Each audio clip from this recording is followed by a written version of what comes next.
একটা দুঃসংবাদ আছে।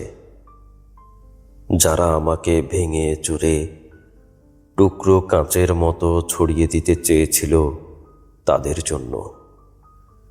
দুঃসংবাদটি তাদের জন্য যারা ভেবেছিল আমি হোঁচট খেয়ে পড়ে গেলে আর কখনো উঠে দাঁড়াতে পারবো না, মুখ থুবড়ে পড়ে থাকবো গা ঘিনঘিনে কাদায়।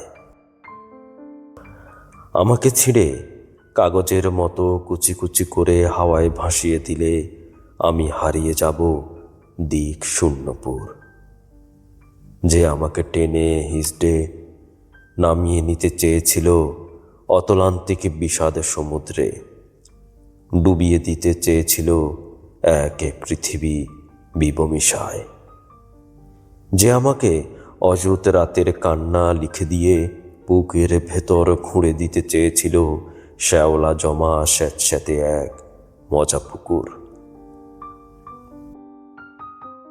যে আমাকে দুঃখ দিয়ে পুড়িয়ে শেষে উড়িয়ে দিতে চেয়েছিল ছাইয়ের মতন, তাদের জন্য দুঃসংবাদ। আমি এখন পাখির মতন। আমায় ছিঁড়ে কুচি কুচি ভাসিয়ে দিলে এখন আমি ডানা মিলিয়ে আকাশ জুড়ে উঠতে জানি। কাটা যায় না, ভাঙা যায় না।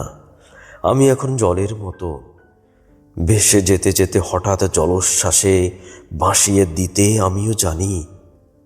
আমিও জানি ছড়িয়ে থাকা টুকরো কাঁচের শরীর থেকে দুফলা এক ছুরি হতে।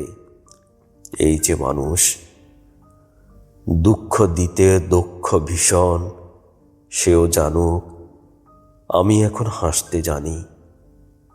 শ্যাওলা জমা পুকুর জুড়ে আমিও এখন রোদের মতো ভাসতে জানি। প্রস্থানের গল্প লিখেও ইচ্ছে হলেই আবার ফিরে আসতে জানি।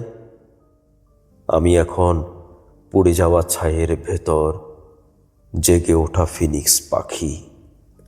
আমি এখন মৃত্যু মেরে বাঁচতে জানি।